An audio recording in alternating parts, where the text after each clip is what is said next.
Hey guys, it's Quick Maths Tips here, and today I'm going to quickly whiz through paper 1 higher of November 2020 papers. Okay, let's get started. Here are the first 5 terms of an arithmetic sequence. Write down an expression in terms of n for the nth term of this sequence. So my differences, my jumps are plus 3, so I'm going to work out the values of 3n, which is my 3 times tables, 3, 6, 9, 12, 15. I will do the top row, take away the bottom row. 1 take away 3 is negative 2. 4 take away 6 is negative 2. 7 take away 9 is negative 2. My nth term is going to be 3n minus 2. Show that 2 1/3 multiplied by 3 3/4 equals to 8 3/4. So I'm going to convert them into improper fractions. So 2 times 3 is 6, add 1 is 7, that's 7 over 3. 3 times 4 is 12, 12 add 3 is 15, so that's multiplied by 15 over 4.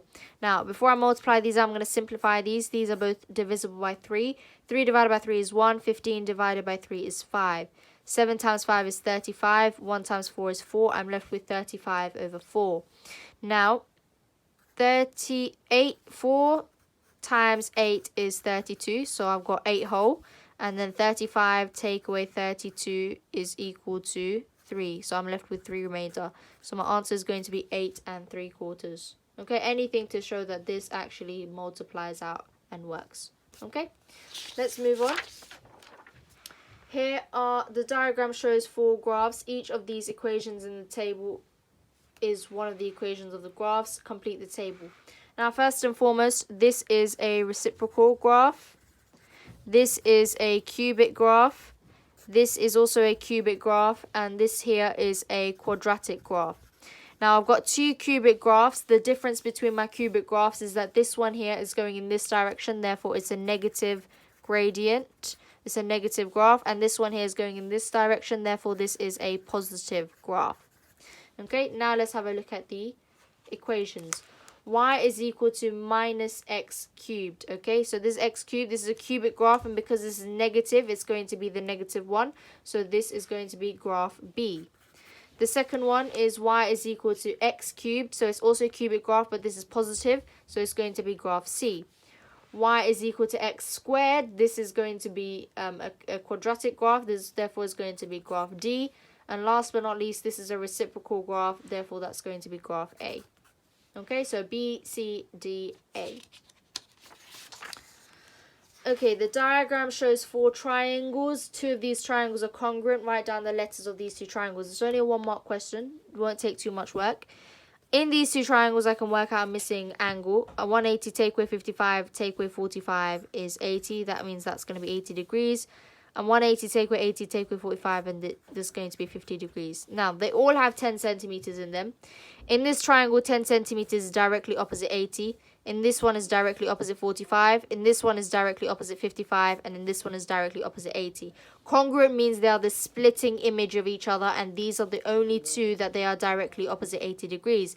Therefore, A and D are going to be my congruent triangles. Okay? Sean pays £10 for 24 chocolate bars. He sells all 24 chocolate bars for 50p each. Work out his percentage profit. So I'm going to do 24 multiplied by 50p each, so 0.5, and that's going to give me £12. To work out percentage profit, that is a type of percentage change, and my formula for percentage change is going to be change divided by original multiplied by 100. Okay, so my change is my difference, 12 subtract 10, divided by 10, which is my original amount that he paid, and then I'm going to multiply it by 100. 12 to take away 10 is 2. 2 over 10 multiplied by 100. 2 over 10 is 0.2. 0.2 times 100 is 20%. So his percentage increase profit is going to be 20%. Okay, let's move on. ADC is a triangle. AED and ABC are straight lines. EB is parallel to DC, so these 2 lines are parallel. You can tell because they've got arrows on them. Okay, this one is 148 degrees. This one is 63 degrees. Work out the size of EAB. Give a reason for each stage. First and foremost, these 2 are on a straight line. Therefore, EBA, to work that out, I would do 180 take away 148, which is going to give me 32 degrees. How did I get that? Because angles on a straight line equal to 180. A straight line equal 180 degrees. Now these are parallel lines, therefore this shape here is going to be an F shape. This one is going to be 63 degrees because corresponding angles are equal. So AEB is equal to 63 degrees because I'm going to say corresponding angles are equal. Okay. Last but not least, this shape here is also a triangle. Angles inside a triangle add to 180. So I'm going to do 63 plus 32, which adds up to give me 95 degrees. And then 180 take away 95 equals 85 degrees. So EAB is equal to 95 degrees because angles inside a triangle add to 180. Add to 180 degrees. Okay, so this one here is going to be 85 degrees. Okay, and these are your reasons. You have to have a reason for each stage of your working. It says in the question. Okay, the table shows information about the height in centimeters of a group of year 9 girls. The stem and leaf diagram shows the height in centimeters of a group of year 9 boys. Compare the distribution of the girls' heights with the distribution of the boys. The two things we're going to compare here are the median and the range. So we've been given the median for this one already. So the median for the girls is 165. The range is the biggest, take away the smallest. 170 take away 150 is 20. So the range is going to be 20. To work out the median, I cross off the biggest value and the smallest value. Biggest, smallest, biggest, smallest, biggest, smallest. And I keep doing that until I get 168. Okay, so this diagram represents 168. So the median for the boys is 168. And the range is going to be the highest, so 182, take away the lowest, 158, which gives me 24. So the range is going to be 24. Now there's two things I talk about here. I talk about whose median is bigger. Okay, so the median for boys is, the median for boys is 168 and median for girls is 165. So therefore the boys are taller on average. Boys are taller on average. Okay, and the second thing I discuss is whose range is smaller. Okay, so the range for girls is 20 and the range for boys is 24. Therefore, the girls' heights are less spread apart, more consistent, whatever you want to say. Okay, so the girls' heights are more consistent than the boys. Okay? Okay, let's move on. The diagram shows a prism placed on a horizontal floor. The prism has a height of 3 meters. The volume is 18 meter cubed. The pressure on the floor due to the prism is 75 newtons per meter squared. Work out the force. Now, in order to work out volume, you do area of the cross section, which is this bit here, multiplied by the length. Okay, so volume is equal to area of cross section multiplied by the length or the height. In this case, the height. So the volume is 18, the height is 3. In order to work out the area, I would do 18 divided by 3 and to get 6. So the area of cross section is going to be 6 meters squared. I've been given a formula. Pressure is equal to force divided by area. But the question is asking me for force. So I need to make force the subject. Pressure equals to force divided by area. To get force, I times by area on both sides. Force equals pressure multiplied by area.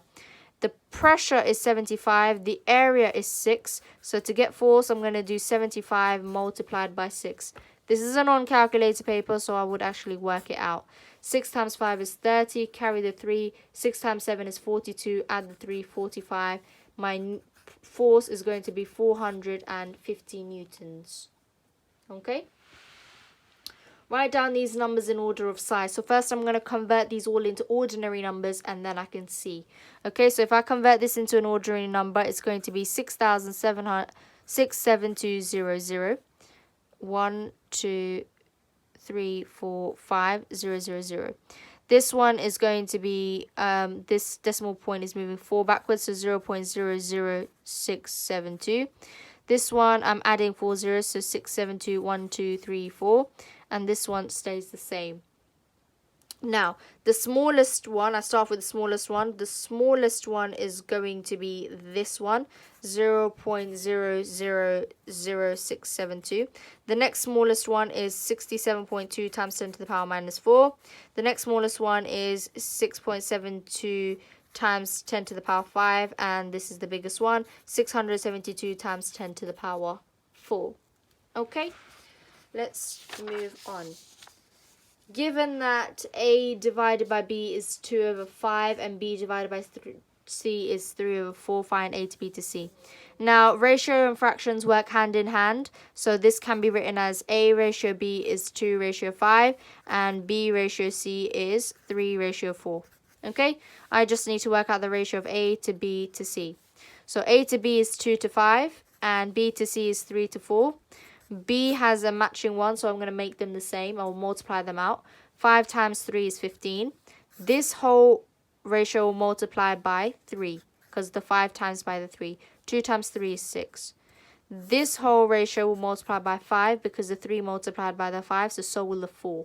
4 times 5 is 20. So my ratio of A to B to C is going to be 6 ratio 15 ratio 20, and that is my answer. Okay? Alright, find the value of, and this is root of 4, 81 times 10 to the power 8.